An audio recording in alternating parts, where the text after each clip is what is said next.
la parcourir, la découvrir, partir à sa rencontre. Vous avez même parfois l'impression de bien la connaître. Nous avons tous une petite plage, une petite crique, une clairière, un hameau ou un chemin qui n'appartient qu'à nous, loin des sentiers battus, et que nous ne voulons partager qu'avec ceux que nous aimons. C'est cette France-là que nous voulons vous faire découvrir à travers 100 lieux qu'il faut absolument voir dans votre vie.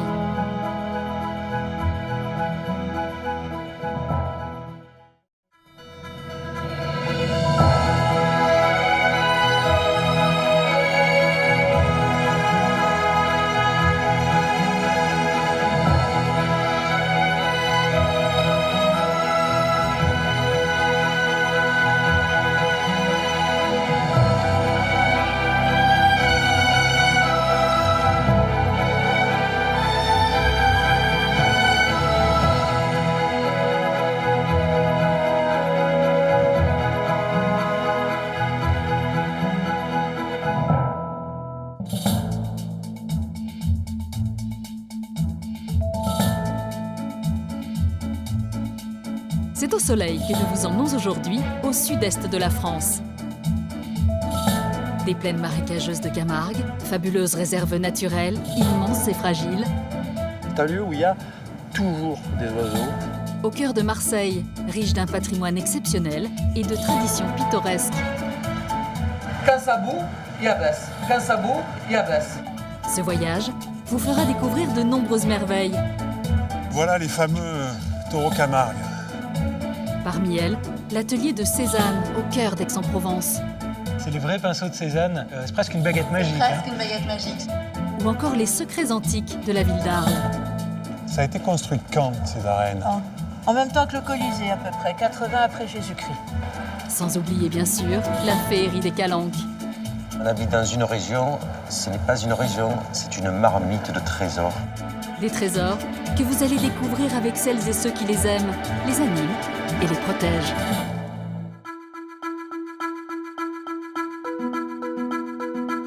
Au sud-est de la France, il est un pays presque désertique appelé Camargue. 150 000 hectares de terre sauvage, lové dans les bras du Rhône, la Camargue forme un triangle bordé par la Méditerranée. À la pointe de cette vaste plaine, sa capitale, Arles, vieille de 2500 ans.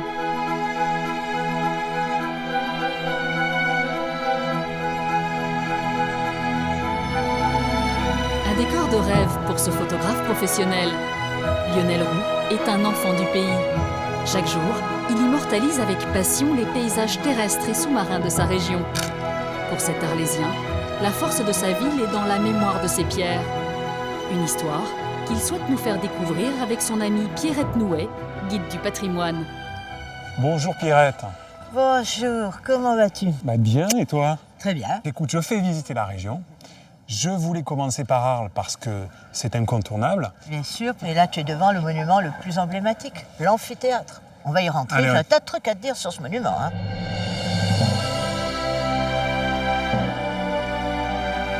Les arènes d'Arles sont les plus spectaculaires de l'histoire romaine du sud de la France. Bâtie en 80 après Jésus-Christ, la vocation de cet amphithéâtre de 136 mètres de long par 107 mètres de large est d'accueillir des spectacles vivants, indispensables à la vie sociale des Romains. Regarde-moi ça, Lionel, cette splendeur. Je sais pas toi, mais moi ça me donne toujours la chair de poule. Ah, c'est un beau point de vue en tout cas. Donc c'est le lieu des spectacles romains avec les gladiateurs, la mise à mort du gladiateur, les péplums, c'est tout ça ou c'est autre chose? Ça existait aussi, mais c'était un peu moins glamour que ce qu'a raconté le cinéma, c'est évident. Alors, le matin, on faisait les chasses reconstituées. On fait venir des animaux exotiques d'un peu partout. Il y a des gars qui les tuent et quand ils n'ont pas de chance, se font tuer par l'animal. Le matin. À midi, je vais te décevoir, mais les gens y rentraient manger chez eux. Et on en profitait pour faire les exécutions des condamnés à mort. C'est ce qu'a retenu le cinéma et les bandes dessinées, mais dans la réalité, ça n'intéressait pas grand monde. Et l'après-midi, c'était plein à craquer, parce que les gens venaient assister au combat de gladiateurs. C'était quoi? C'était des mises à mort avec le pouce? Je t'arrête, on n'est pas Hollywood. Les gladiateurs, maintenant, nous avons tendance à dire que dans leur majorité, ils étaient volontaires et professionnels. Donc on ne les tuait pas systématiquement. Quant à l'histoire du pouce, ça vient d'un tableau du 19e siècle de Jérôme. À la suite de ce tableau où on voit un gladiateur qui tend le pouce et la foule avec le pouce en bas, le pouce en l'air, est partie cette légende. Mais c'est une légende. Le Romain n'est pas un type assoiffé de sang et de violence et de cruauté, il veut voir du beau spectacle. Donc c'était des compétiteurs, c'était du sport. Un peu comme du catch, si tu veux. D'accord. Ces combats, 21 000 Romains viennent y assister chaque semaine. Selon leur rang social, déjà, les spectateurs sont assis en haut pour les moins riches ou au plus proche de l'arène pour les nantis. Pierrette invite maintenant Lionel à remonter le temps à travers la vieille ville. Depuis sa construction par Jules César en 46 avant Jésus-Christ, Arles s'est doté d'une pléiade de monuments publics prestigieux, comme ce théâtre antique bâti un siècle avant les arènes. De cette époque, Arles regorge de vestiges, des ouvrages d'art étonnants, dissimulés jusque dans les sous-sols de l'hôtel de ville. Donc tu m'emmènes où, là, Pierrette? Oh là là, dans l'antre, dans les mystérieux cryptoportiques. Ah oui, là c'est vraiment très profond. Et alors, cryptoportique, déjà ça veut dire quoi? Ça vient du grec, ça veut dire galerie cachée. Il y avait une utilité? Bien sûr, à l'origine, c'est uniquement pour renforcer et aplanir le sous-sol afin de pouvoir construire par-dessus. Les cryptoportiques sont l'une des premières réalisations urbaines des colonies romaines. Ces galeries, dont il ne reste que 120 mètres, servent alors à soutenir une vaste terrasse sur laquelle les Romains bâtissent leur forum, la place centrale de la ville. Le forum, dans une ville romaine, c'est comme le cœur. C'est comme le poumon d'une ville. Tu sais, c'est là que se prennent toutes les décisions. Donc il faut que ce soit du solide. Il faut que la base soit solide, parce que ce sont des monuments, aujourd'hui on dirait ostentatoires, tu sais. Parce que c'est la preuve dans la pierre de la domination romaine. Regarde, tu vois, là, ces pierres, surtout celles-là, les deux là, c'est les pierres les plus importantes, parce que c'est elles qui supportent le poids des deux galeries. Et là, tu vois la qualité de maçons et d'ingénieurs des Romains. Solides et à température constante, 16 degrés toute l'année, les cryptoportiques deviennent au fil des siècles des caves à vin et même des réserves de lapidaires. Donc là, toujours des tambours, mais avec une jolie tête de chapiteau. C'est de quelle époque, ça? Alors ça, c'est l'ordre corinthien, c'est du marbre. Et c'est grâce à ces petits triangles là dans les feuilles, on a les mêmes quasiment partout, qui ont permis aux archéologues arlésiens des années 60 de donner la date de ces monuments, c'est-à-dire 20-21 avant Jésus-Christ, parce que c'est le même style qu'à Rome en Italie sur le Forum d'Auguste, par comparaison. Ces galeries, longtemps oubliées, ont rouvert leurs portes au public en 2008. Une visite insolite à ne pas manquer si l'Antiquité vous passionne.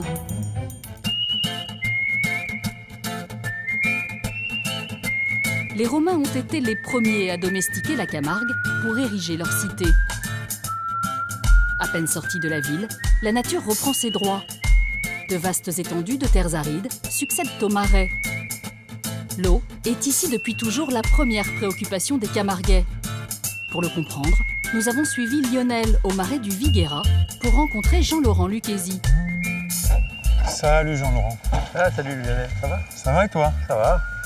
Depuis 20 ans, Jean-Laurent veille sur la plus grande réserve naturelle de Camargue, un site protégé de 1200 hectares qui abrite une multitude de paysages humides et sauvages, en apparence seulement. Alors là, on va rentrer dans le marais un petit peu. Là. On est dans cet étang qui s'appelle le Clos des Montures, qui est, contrairement à ce que pensent les gens, n'est pas de l'eau salée, mais de l'eau douce. C'est de l'eau du Rhône qui a été pompée et qui, mélangée au substrat qui, lui, est d'origine maritime, va chercher ce sel et qui va, selon les lieux, être plus ou moins salé. Quelque part, on parle d'espace naturel, de milieu naturel, mais c'est pas si naturel que ça. Alors, le sol, il est naturel, les habitats sont naturels, mais l'eau, elle est contrôlée par l'homme. Alors, tout ça s'est passé pendant des siècles, et à partir de 1856, tout ce qui rentre comme eau en Camargue, que ce soit du fleuve ou de la mer, est pompé. L'eau maîtrisée entre désormais à volonté dans les terres de Camargue, grâce à un réseau de canaux appelé roubines. Comment ça marche? L'eau, elle va, elle vient? Alors, on va pomper cette eau sur les canaux alimentés par le fleuve. Et ensuite, on va pouvoir, avec ces vannes, là, ces martelières qu'on voit devant nous, on va pouvoir l'envoyer à droite ou à gauche. Donc en ouvrant ou en fermant les martelières, on va pouvoir orienter l'eau sur un étang ou sur un autre. Le résultat, c'est qu'on a, avec ce contrôle de l'eau, un choix des habitats naturels pour la faune et on arrive à créer les conditions optimales pour les oiseaux. Donc en gros, on crée l'hôtel et le restaurant pour ces oiseaux qu'on essaye de protéger. La réserve recense plus de 2000 espèces animales et végétales. Plus de 300 espèces d'oiseaux ont été observées ici. Des flamants roses, bien sûr, mais aussi des grues, des ibis et jusqu'à 35 000 canards en hiver. Là, on voit une cigogne pas très loin. Donc il y a des oiseaux de toute taille, j'imagine. Alors il y a des grands échassiers comme les cigognes, on est dans un marais, donc c'est des oiseaux d'eau. Donc là les cigognes qui avaient quasi disparu de France dans les années 70, qui aujourd'hui sont plusieurs milliers en France, et notamment en Camargue, où on a presque une centaine de couples. Elles sont bien belles, bien bec bien rouge, tu les entends craqueter. Le Marais offre aussi un refuge idéal pour les mammifères. 5 élevages de taureaux et de chevaux pâturent toute l'année sur le domaine. Là, on va traverser le clos des juments, donc les juments de la manade du juge. Donc ce sont des juments, ce sont des chevaux Camargue. Ce sont des juments de Camargue, et donc elles, leur rôle pour nous, c'est de pâturer. Donc ce sont nos tondeuses à gazon écologiques, elles vont éliminer la végétation de manière à garder des milieux ouverts. Jean-Laurent invite maintenant Lionel à rejoindre Pauline et Robert le cocher pour un tour en calèche, le meilleur moyen d'admirer ce troupeau à moitié sauvage. Allez-y messieurs, Ah, avancez-vous, installez-vous. bonjour Robert. Bonjour, Salut Robert, salut Pauline. bienvenue, femme, chouchouement. Rusé, ravage, on y va, marchez.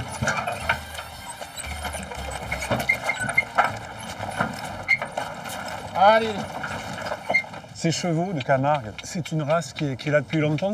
Qu'est-ce qu'elle a de spécial? Ils sont là depuis longtemps, probablement depuis des milliers d'années. C'est une race petite, proche du cheval sauvage. C'est un animal qui n'a pas besoin de beaucoup d'entretien. Il vit dans les marais, il boit une eau qui est plus ou moins douce, plus ou moins saumâtre. Il a une capacité à vivre dans ces milieux humides sans maladie. Donc c'est une espèce solide, rustique. Et alors j'en vois une jeune jument qui est un peu grise. Il faut savoir que le poulain qui naît, il est marron ou noir. Et c'est au bout de 3-4 ans qu'il va avoir cette robe blanche, dite grise, qui est caractéristique de l'espèce. De février à mi-décembre, les marais offrent leur richesse aux visiteurs curieux. Si vous souhaitez les découvrir, Rusé et Ravage se feront un plaisir de vous conduire à travers la réserve. Les chevaux Camargue sont depuis toujours les plus fidèles compagnons des manadiers, les éleveurs de taureaux. Lionel poursuit sa route le long du Rhône et nous emmène maintenant à la rencontre des gardiens de la manade Maillan. Salut Raoul, salut Pascal. Bonjour. Bonjour. Ça va bien? Ça va, ouais. Les chevaux sont déjà prêts? Ça y est, c'est prêt, ouais. Bon ben super. Vous avez un cheval pour moi? Mais bien sûr, ça y est, déjà prêt. Ah ben super. Comment il s'appelle? Ça s'appelle Naomé. Ça va, il est gentil, il est assez calme ce cheval? Parce que bon, moi le cheval, enfin on va voir, mais ça fait un moment que je ne suis pas monté dessus. C'est un cheval qui a de l'expérience maintenant, donc il est gentil. Ça a été mon premier cheval, Naomé. Chez les Maillans, on élève les taureaux Camargue depuis 5 générations. 400 têtes de bétail sur près de 1000 hectares. À l'entrée de la pâture, nos cavaliers rejoignent Henri, un autre gardien de la manade. Bonjour Henri. Salut. Salut Henri. Donc voilà les fameux taureaux Camargue. Voilà, c'est bien eux. Belle corne, Voilà, c'est les cornes qui vont vers le ciel. robe noire. Une manade, c'est quoi finalement? Qu'est-ce que ça représente en Camargue? Une manade, en fait, c'est simplement un élevage de taureaux. Ouais, donc, on ne sélectionne pas les taureaux pour la viande ou tout ça. Pour nous, c'est vraiment pour la course camarguaise. C'est vraiment pour cette tradition-là en fait, qu'on sélectionne nos taureaux, qui est le meilleur caractère en fait, pour la course camarguaise. Ici, pas question de corrida. Les animaux sont élevés, sélectionnés et entraînés pour un sport traditionnel plutôt spectaculaire.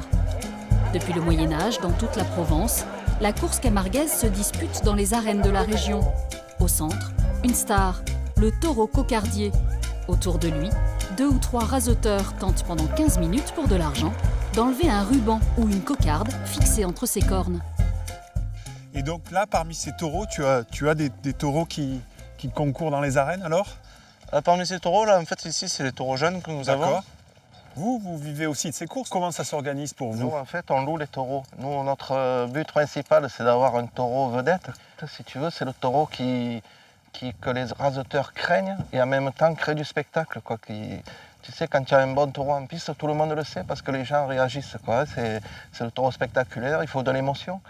Il faut que les taureaux soient gérés comme des sportifs, c'est pour ça qu'on ne les engraisse pas. Il faut qu'ils soient musclés et qu'ils puissent bouger facilement. Et quand tu remplis les arènes avec ton taureau, bien sûr, tu le loues plus cher, quoi. Tu peux nous donner une ordre de prix d'un taureau qui va concourir de façon débutante ou un champion? Ça va de combien? Bien sûr, si tu veux, la fourchette, elle est de 150 € les taureaux jeunes, tu vois, ceux qui débutent. On va dire rarement 5 000 €, c'est un maximum pour les vedettes. Ces dieux des arènes, les Mayans en ont élevé une dizaine en 60 ans. Parmi eux, Rami, 2 fois lauréat du Bion d'Or, la plus haute distinction dans cette discipline. Quel que soit le taureau vedette de la manade, à sa mort, il est inhumé dignement et une stèle en rappelle la mémoire. À peine descendu de cheval, Lionel rejoint maintenant une drôle d'hacienda. El Paseo de Camargue est le rendez-vous de la musique gitane du pays d'Arles. Un lieu de fête imaginé par le célèbre fondateur des Gypsy Kings, Chico Buchiki. C'est ici que l'on peut déguster la recette traditionnelle de Camargue. Salut Kevin. Oh Lionel, comment tu vas? Bah, écoute, ça va bien et puis ça tombe bien parce que je savais que tu cuisinais cet après-midi. Lionel endosse le tablier d'apprenti cuisinier pour réaliser la fameuse gardiane de taureau. Alors là, je suis en train d'écumer. Viande de taureau de Camargue AOC. On est sur la viande de taureau qui est un peu plus forte que la vache. On peut trouver des daubes dans d'autres régions de France. La viande de taureau a mariné 24 heures dans un vin rouge de pays avec des oignons émincés, des carottes et quelques aromates. Et maintenant, on va la cuire. Voilà. Pour respecter la tradition jusqu'au bout, Kevin cuisine à l'huile d'olive et au feu de bois. On va saler. Mais le sel, c'est bien, mais on va saler avec des anchois. L'anchois, c'est meilleur. Ça donne un peu plus de goût encore. D'accord? Comme j'ai pas envie de me salir les mains aujourd'hui, et puis que t'es là... Jusque-là, tout va bien, oui. Des petites anchois. D'accord, donc du poisson avec le taureau. Oui. Allez, à toi, chef. Allez, c'est parti. Alors, je coupe la tête, jusqu'ici tout va bien. Voilà, jusque-là, c'est bon. Donc j'ouvre, comme ça. Oui. J'ai des pansements, t'inquiète. Ouais. Je compte sur toi. Voilà, pas plus. D'accord. Et maintenant, tu viens passer le doigt au milieu pour enlever. Continue comme ça. Par contre, ça ne doit pas prendre plus de temps que le temps de cuisson de la gardienne. On va mettre ça dans la casserole. Ça, on va les laisser fondre un petit peu. Une fois salé, il est temps d'ajouter le vin de la marinade à la cuisson. Allez, j'y vais. Te brûle pas. Donc là, tu vas laisser mijoter combien de temps? Je te dis 2h30, 3h. Tout ça. Il y a un super parfum. Voilà. Pour accompagner la gardiane de taureau, Kevin a préparé des petits légumes marinés et du riz rouge complet de Camargue. Et maintenant, à table. Allez, on goûte ça? Allez, c'est parti. Allez. Tu vas me dire un peu? Ah bah écoute, oui. Bon, écoute, je te promets pas que j'en fasse une ce soir, mais demain, peut-être. Hein. Écoute, ta gardienne, elle est divine. Mais ici, on ne quitte pas la table sans faire la fête. Dans la cour d'El Paseo, Kevin et Lionel rejoignent les répétitions d'une soirée catalane, animée par le groupe des enfants de Chico, son fils, son gendre et ses neveux.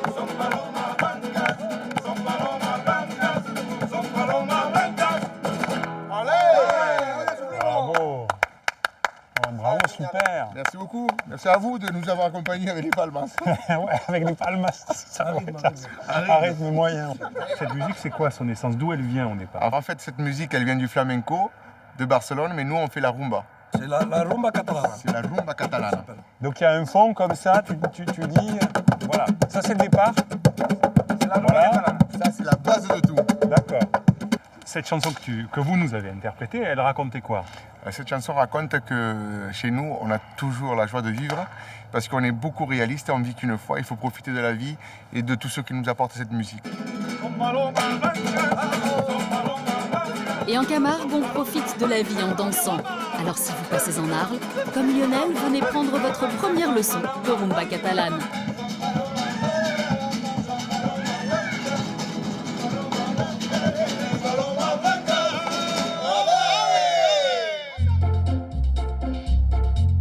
Poursuivons maintenant notre découverte des Bouches-du-Rhône par son ancienne capitale.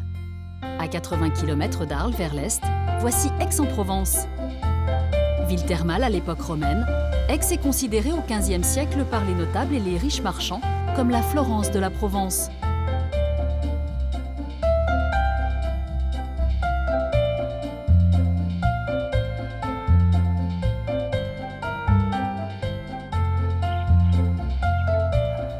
Originaire de Lille, Delphine s'est installée en Provence il y a 20 ans.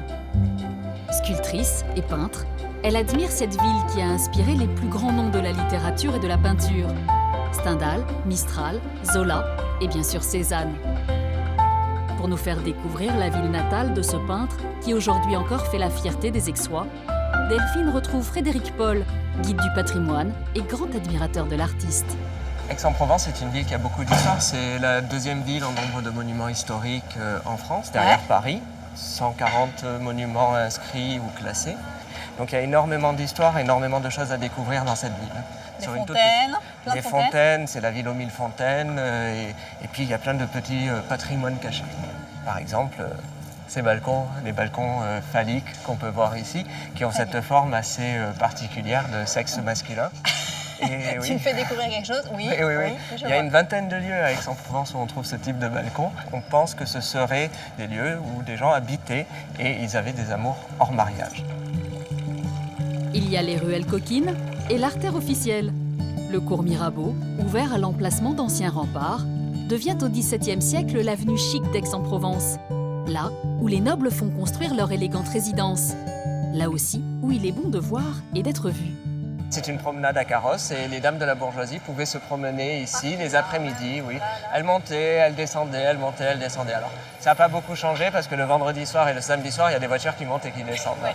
Voilà. Et là, ce café, c'est le plus vieux café d'Aix-en-Provence et Cézanne avait ses habitudes ici.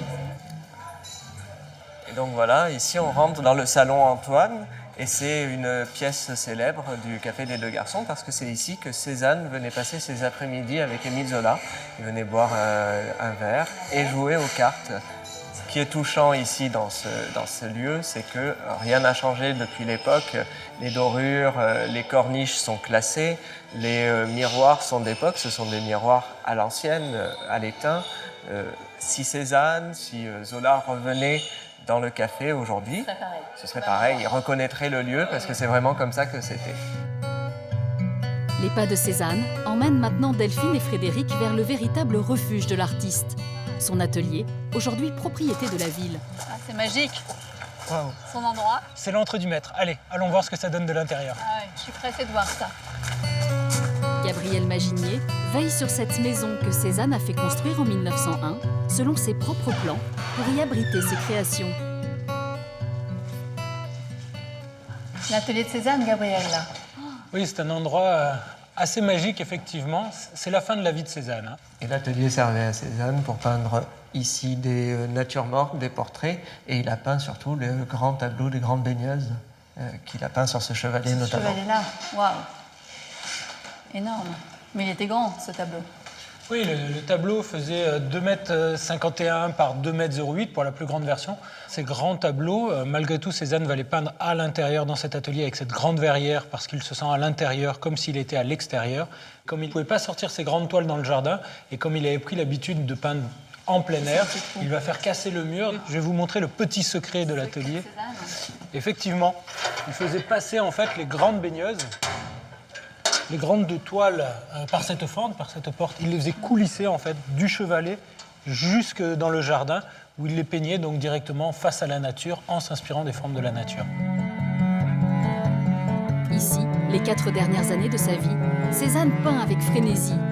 Avec les grandes baigneuses réalisées en 1906, il prend pour modèle tous les objets du quotidien qui l'entourent, comme ce vase, ce pot à gingembre ou cette bouteille. Même ces crânes humains ont inspiré l'artiste. Des des objets et des affaires personnelles précieusement conservés depuis plus d'un siècle. Par exemple, tu as le chapeau, alors qu'il y a un objet très symbolique, Chapeau de Cézanne. puisque c'est un objet pour Cézanne qui revêt une importance Tu crois? particulière. Waouh. Ah oui, c'est émouvant là. Ouf. Dans cet atelier, où la présence de Cézanne est encore très forte, un autre trésor est rarement dévoilé. On conserve encore aujourd'hui dans cette boîte de peinture, par exemple, des pinceaux. Les vrais pinceaux. Et oui, les vrais pinceaux de Tu me le Cézanne, donnes encore? avec lesquels il a peint, par exemple, les 15 dernières montagnes, 5 victoires, 11 huiles, 4 aquarelles du sommet de la colline des Loves et les dernières grandes baigneuses. C'est un objet, c'est presque une baguette magique. C'est presque une baguette magique. Je ne sais pas si je deviendrai meilleure en peinture après. La Sainte Victoire, peinte 87 fois par Cézanne, la voici. Ses formes, ses couleurs et ses trésors fascinent toujours. Pour Delphine, la richesse de la montagne aixoise se trouve dans sa végétation. Avec Stéphane Cataneo et Antoine Verdier, deux jeunes naturalistes, elle part à l'assaut de cet emblème très mystérieux. En face de nous, tu vois, juste sur ta droite, c'est le sommet de la montagne qui se trouve à 1011 mètres. Et il continue de grandir parce qu'il est poussé en même temps par les Alpes et les Pyrénées. À ton avis, elle grandit de combien par an? Allez, 1 centimètre. 1 centimètre, ah, ça fait un petit peu beaucoup. Alors non, il grandit en fait de 7 mm par an. Ce massif calcaire de 18 km de long et 5 km de large offre par son exposition, son climat et la richesse de son sol une flore exceptionnelle. 900 plantes à fleurs y ont été recensées. Parmi elles, toutes les épices mythiques de la Provence.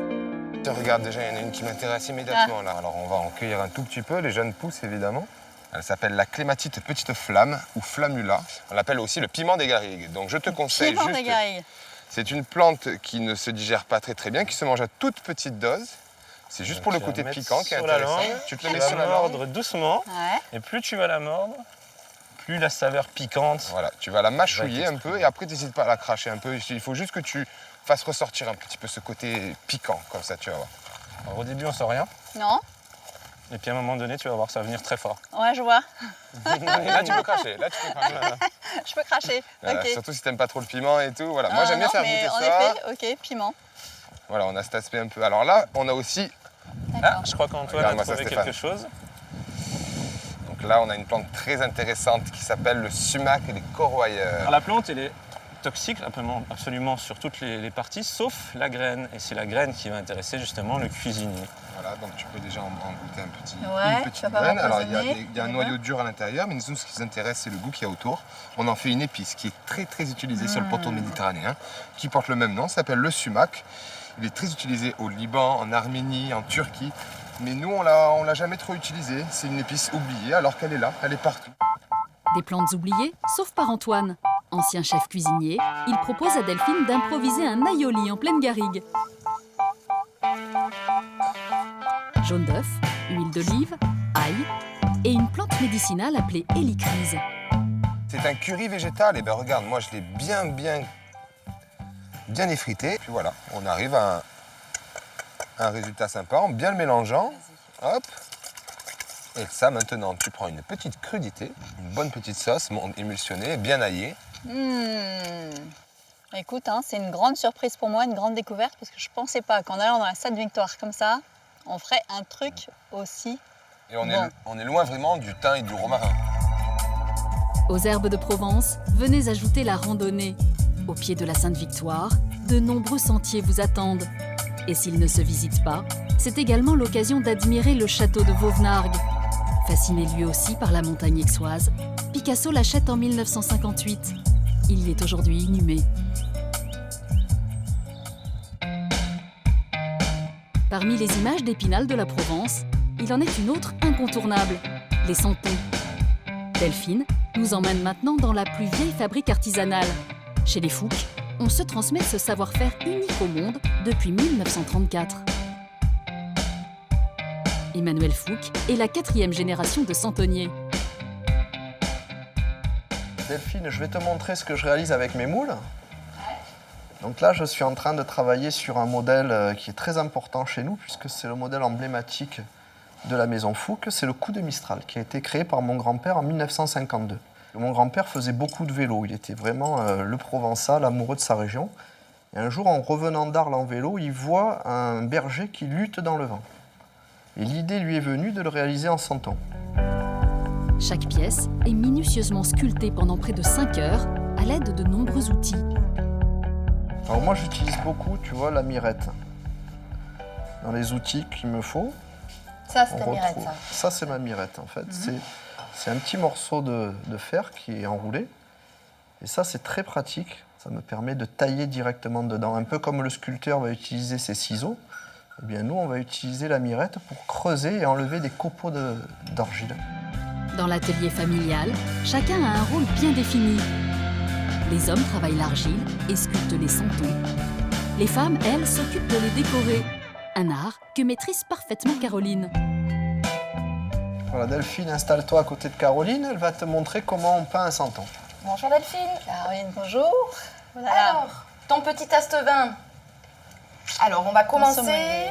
toujours par le visage et les mains. Donc Alors. là, tu trempes ton pinceau, tu prends bien de la peinture. Ça, c'est du thon cher, hein. Voilà ce qu'on D'accord. appelle le thon cher. Vas-y, n'hésite pas. C'est au de l'eau, contraire. c'est de l'huile, c'est... C'est de l'acrylique. D'accord. Voilà, pour des petites pièces comme ça, on utilise l'acrylique. Et Voilà. j'y vais franco. Tu barbouilles ton visage, tu dépasses surtout. Je dépasse. Faut pas hésiter à dépasser bien sur les côtés. Vas-y, n'aie pas peur. C'est tout un art, c'est tout un art. Tu sens la peinture, comme elle glisse. Et C'est agréable. surtout, tu sens la peinture, elle donne vie au personnage. Ouais, Dans oui, ces tu petites sens tailles, la peinture apporte beaucoup. Elle rend le personnage réel. une sensation d'apaisement, c'est une séance de yoga là qu'on fait. Au total, 7 étapes sont nécessaires à la fabrication d'un santon. Une tradition née en Provence à la Révolution française. Face aux révolutionnaires qui ferment les églises où sont abritées les crèches, on fait des santons pour que chaque catholique puisse recréer la scène de la nativité dans son propre foyer.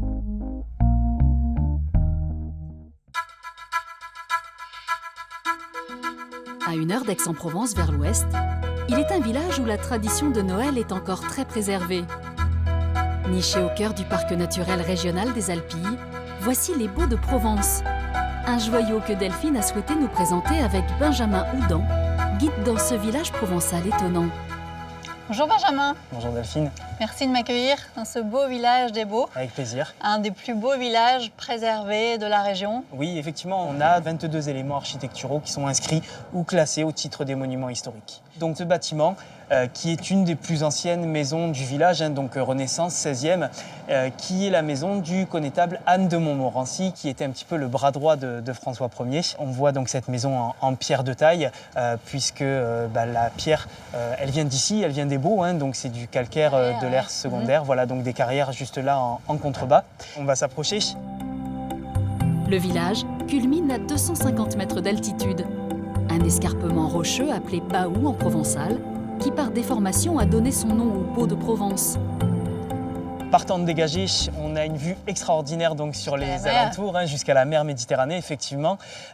Et donc ce nid d'aigle, comme disait Frédéric Mistral, va permettre donc aux populations de se protéger et puis de voir l'assaillant arriver d'extrêmement loin. Ouais, position bien stratégique. Tout à fait, absolument. C'est ce qui va permettre donc de préserver le patrimoine bâti de ce lieu magnifique. Et d'ailleurs, si ça te dit, je t'emmène donc voir le plus bel hôtel particulier Renaissance du village. On est parti. 900 mètres de long sur 100 mètres de large, ce village, parmi les plus beaux de France, cache un dédale de ruelles étroites et de terrasses ombragées. Un site classé pour son authenticité et ses vestiges. Donc là, on arrive à l'hôtel de Manville, qui est le plus bel hôtel particulier Renaissance du village, qui date de la fin du XVIe siècle, de 1571, et qui était en fait le siège de l'autorité ici, puisque c'était là où vivait le viguier, le gouverneur des Baux, donc qui était chargé d'assurer la sécurité en l'absence du roi. Claude de Manville, le gouverneur des Baux, était protestant. Une religion fréquemment pratiquée en Provence au XVIe siècle et tolérée par le seigneur du village, comme en témoigne l'inscription gravée au linteau de cette fenêtre. On a cette inscription calviniste qui est gravée dans la pierre. Voilà, post tenebras lux, qui en latin donc signifie après les ténèbres, la lumière. Et on pense que dans les caves, dans les sous-bassements de cet hôtel particulier se trouvait un temple ou du moins un lieu de culte pour les protestants. Ça atteste vraiment la présence d'une forte communauté protestante au Baux. Voilà. D'accord. Pourtant, aujourd'hui encore, c'est pour son culte catholique que les Baux sont réputés. Benjamin emmène maintenant Delphine sur la place de l'église Saint-Vincent, au cœur des traditions provençales.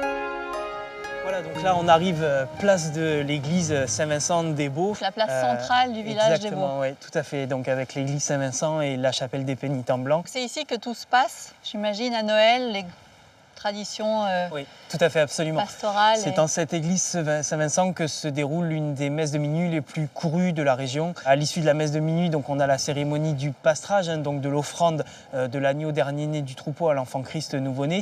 On installe le petit agneau donc dans le chariot et donc on sort en procession et on traverse toute la place de l'église. Forte tradition provençale. Oui, tout à fait, absolument, qui s'est peut-être un petit peu perdu ailleurs, mais qui donc ici au Baux perdure de façon générale. Voilà. Cette cérémonie, dont les chants expriment la joie des bergers, est un moment fort auquel il serait dommage de ne pas assister lors de votre prochain séjour en Provence. Avec la tradition pastorale, les Bouches-du-Rhône préservent leur histoire maritime. À 90 km au sud-est des Baux-de-Provence, nous rejoignons Marseille, la plus ancienne ville de France. Au-dessus du Vieux-Port, Notre-Dame de la Garde, la bonne mère, comme se plaisent à l'appeler les Marseillais, veille sur ses marins.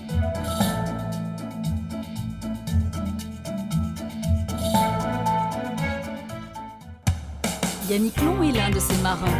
Ancien chercheur en biologie moléculaire, il a tout quitté pour vivre aujourd'hui son rêve, en offrant des sorties en mer aux touristes de passage sur le Vieux-Port de Marseille.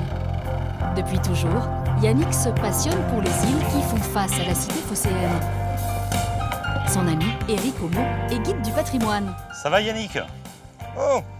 Alors il y a de la houle ou pas? T'es là. T'es en avance, ça me fait trop plaisir. Allez, ouais. Tu me files un coup de main, tu me largues devant? Bien sûr. Merci. Éric détient les clés d'une forteresse vieille de 500 ans. Cap vers les îles du Frioul et l'un de ses plus célèbres monuments, le château d'If. Érigé par François Ier au XVIe siècle, le château d'If est la première fortification royale de Marseille. Sa situation stratégique au centre de la rade permet de protéger les côtes d'une invasion, une préoccupation majeure à l'époque. Allez, rentre. Alors là, tu vois, on se retrouve dans la cour intérieure du château. On a le puits central. Cette citerne va stocker les eaux de pluie et va permettre aux occupants du château de tout simplement d'avoir les réserves d'eau nécessaires pour leur survie. Les occupants sont des prisonniers. Au XVIIIe siècle, le fort militaire devient prison d'État. Près de 5000 détenus seront incarcérés ici jusqu'en 1914. Au rez-de-chaussée, les prisonniers vivent dans des conditions déplorables. Promiscuité et manque d'hygiène laissent aux hommes une espérance de vie inférieure à 9 mois. D'autres, pourtant, semblent bien mieux lotis. Au premier étage, tu vois, il y a des cellules. On va les appeler postérieurement les pistoles. Pourquoi pistole? C'est la monnaie de l'époque, la pistole. On paye la pistole et on va avoir un privilège. C'est celui d'être enfermé dignement. Seuls les détenus fortunés ont accès à ces cellules. Plus spacieuses, elles ont des fenêtres et sont chauffées. Pousse la porte, tu vas voir. Cette cellule est assez grande. Hein. Il y a une grande cheminée d'ailleurs. Et tu as vu, elle est assez sombre. Hein. Ouais, l'hiver, il faisait très froid d'ailleurs à l'intérieur de ces cellules. Hein. De grands noms auraient été prisonniers ici, comme le comte de Mirabeau au XVIIIe siècle, enfermé à la demande de son père. Mais le château d'If est surtout le théâtre de l'épopée romanesque d'Edmond Dantès. Le comte de Monte Cristo, imaginé par Alexandre Dumas, parvient à s'échapper de la forteresse après 14 ans de captivité. Voilà la cellule du comte de Monte Cristo, qui a été enfermé au château d'If pendant des années et qui va rencontrer l'abbé Faria, qui lui est enfermé dans une cellule en contrebas. Et par ce passage qui apparaît, l'abbé Faria va rencontrer Edmond Dantès et ensuite Edmond Dantès pourra, durant la nuit, emprunter ce passage et s'évader du château d'If. Il a rejoint Marseille à la nage. Et il a rejoint Marseille à la nage. Classé monument historique, le château d'If attire chaque année 100 000 visiteurs. À 15 minutes de mer du Vieux-Port, il offre sans doute la plus belle vue sur la rade de Marseille.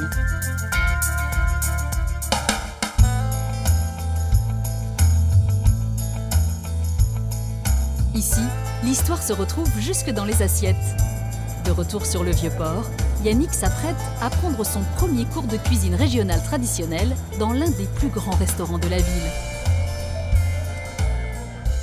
Bonjour, je viens voir le chef. Salut Christian. Tu vas bien? Salut, ça va. Eh ben, écoute, on est là, on prépare un peu la cuisine ce matin, quoi. Quel joli plateau. Ça, c'est pour la bouillabaisse. Je suis en train d'en préparer une, si tu veux, je t'explique. Très volontiers. Ah, si je t'explique, il faut mettre le tablier, hein. Voilà. Le chef Christian Buffat est l'un des plus fervents défenseurs de cette recette ancestrale. Il a même créé en 2008 la charte de la bouillabaisse, un art d'origine grecque arrivé à Marseille au 7e siècle. La bouillabaisse, au départ, c'est un peu le plat du pauvre. Le pêcheur, il partait en mer, il allait pêcher ses poissons, il revenait sur le quai, il vendait les plus beaux poissons et il lui restait des petits poissons un peu abîmés. Il rentrait à la maison, il les donnait à sa femme, elle lui préparait un bouillon, on rajoutait 2-3 morceaux de pain rassis avec une mayonnaise un peu pimentée, c'est devenu la bouillabaisse. Aujourd'hui, cette spécialité marseillaise par excellence impose des ingrédients bien plus précis, à commencer par le choix des poissons. On met 6 poissons, du congre, là vous avez la galinette, une jolie tête, moi j'aime bien ça. La vive, d'ailleurs la tête on dirait un peu un serpent. Ça se croise pas ça. Alors, donc, le Saint-Pierre, par ici. Oh, le Saint-Pierre, voilà, donc il paraît qu'un jour Saint-Pierre il est descendu sur terre, il a fait comme ça, tac, il a laissé la trace dessus. Vient ensuite la rascasse, qu'on appelle aussi chapon, puis enfin la lotte. Selon la charte, la bouillabaisse se prépare en 2 temps. Dans un premier temps, on prépare une soupe, d'accord, avec les ingrédients qui sont là et les petits poissons de roche. Donc tu vas m'aider à couper un peu les légumes. Alors je t'ai mis un petit couteau, je dis on ne sait jamais, s'il se coupe le doigt, attention le pouce. Donc on va tout mettre là-dedans, voilà, hop, comme ça. Les légumes vont maintenant revenir dans l'huile d'olive. Voilà, là on est bien.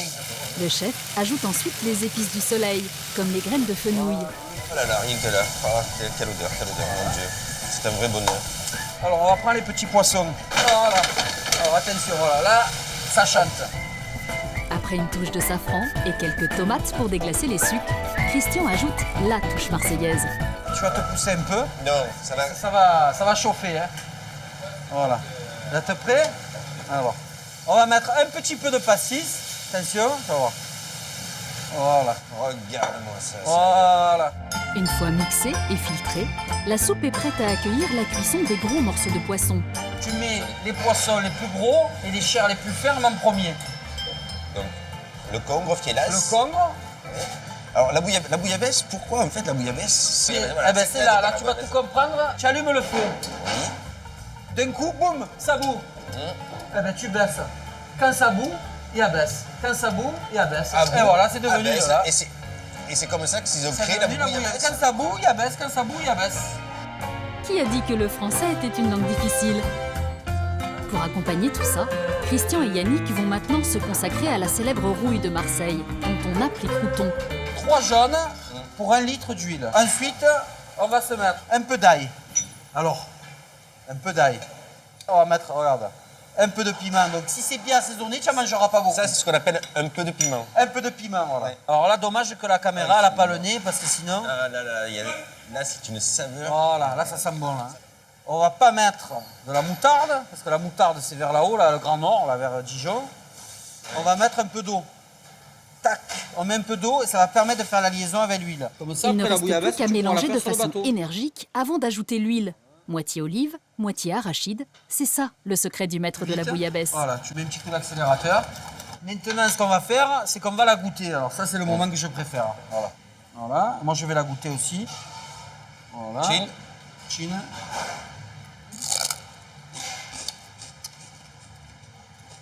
Un peu salé, je crois. Ah non, elle est délicieuse. Elle est bonne quand même. Un petit peu. Non, ça va? Ce plat simple, familial, perfectionné au fil des siècles, Christian Buffat l'enseigne une fois par mois dans ses cuisines. Un secret de moins en moins bien gardé, alors dépêchez-vous de vous y inscrire avant de la déguster en terrasse. Parmi les symboles forts de Marseille, il y a bien sûr le savon, fabriqué ici depuis le XIIIe siècle. Pour en connaître les secrets, Yannick nous emmène maintenant dans l'une des 15 savonneries de Marseille. Un atelier de 1000 mètres carrés au cœur de la ville, où Serge Brunat est la 3e génération de savonniers. Oh, bonjour Yannick. Tu vas bien? Ouais, impeccable et toi? Et regarde, bien sûr, quand je suis avec toi, ça va très bien, regarde. Je vais te donner une blouse et puis on y va. Ah ouais. C'est J'ai hâte. obligatoire. J'ai hâte de voir cette fabrication. Dans cette cuve, un mélange d'huile d'olive et de soude chauffé à 100 degrés. Un liquide corrosif à l'origine, dont la dangerosité va être neutralisée par l'acide gras de l'huile.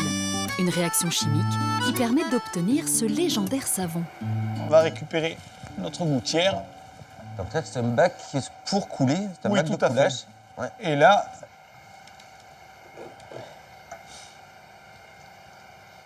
Alors dans cette cuve, il y a le mélange donc huile, soude.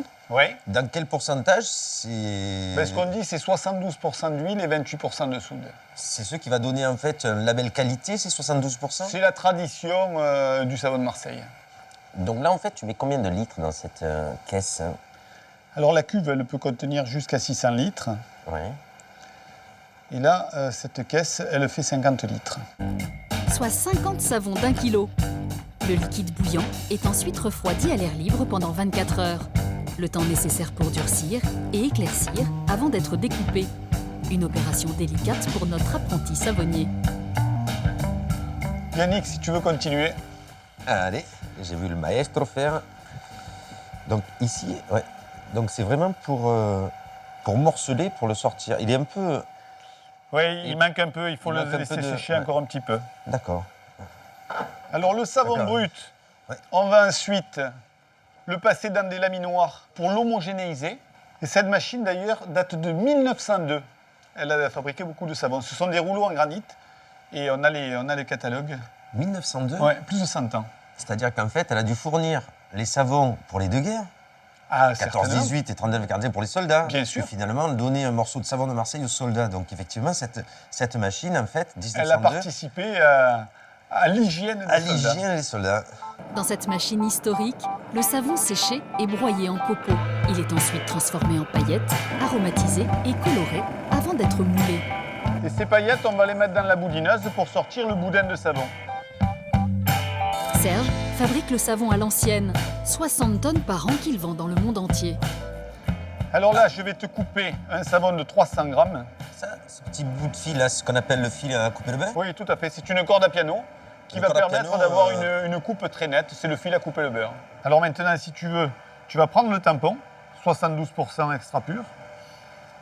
Tu le centres ici et tu mets un coup de maillet au milieu. Et nous voilà labellisés. Voilà. Et un savon comme ça, en fait, ça a une durée de vie, ça s'altère, ça perd de ses qualités Pas du dans tout. le temps? Regarde, ce savon-là a une centaine d'années. 100 ans? Eh oui. Et tu peux te laver avec, il sera d'autant plus efficace. C'est-à-dire que si jamais aujourd'hui j'utilise, j'aurai exactement les mêmes qualités que c'est-à-dire au niveau de la propreté. Tu vas avoir une peau de bébé. 72% garantie. Tu me garantis les 72% de peau de bébé? Je suis preneur. Mais la véritable source de jouvence pour Yannick reste la mer, sa passion. Il tient à nous dévoiler maintenant son petit coin de paradis, à 40 minutes à peine du centre-ville, les Calanques de Marseille. 20 km de falaises calcaires, hautes parfois de plus de 500 mètres, qui tombent à pic dans la mer. 4000 hectares classés, devenu en 2012 un parc national très protégé. Sormiou est l'une des rares calanques habitées. Une centaine de cabanons dissimulent un petit port abrité par une digue. C'est là que Yannick retrouve une célébrité de la région. Ça va, Jean-Claude? Le pêcheur Jean-Claude Bianco. Il me semble que tu es encore mis ici, non? Tu sais quoi, il faudrait que je prenne quelques kilos. Ouais, ben moi, si je pouvais en perdre quelques-uns, je te les donnerais volontiers. Tu es en forme? Ah, une forme éblouissante. Ah tu bon. sais quoi? C'est un temps pour aller faire un tour en mer. Eh Et bien, je pense eh bien, allons-y. qu'on va larguer. Qu'est-ce que tu en penses? Bon, ouais, allez. On largue? Allez, on va se faire un petit tour en mer.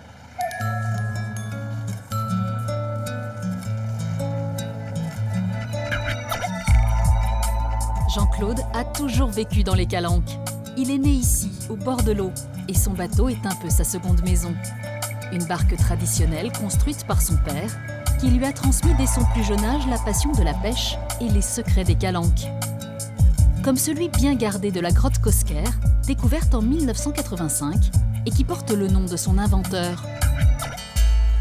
Voilà cette petite arche qu'il y a là. Oui. Et bien dessous, à 32 mètres, tu as l'entrée de la grotte. Oui. Et après, tu as un boyau de 150 mètres qui part sous la colline. Et ensuite, tu arrives dans une grotte ornée. La grotte Cosquer est une grotte ornée au Paléolithique. Sur ses parois, 200 peintures datées de 27 000 ans avant notre ère pour les plus anciennes. Le niveau des eaux devait être bien plus bas. Exactement.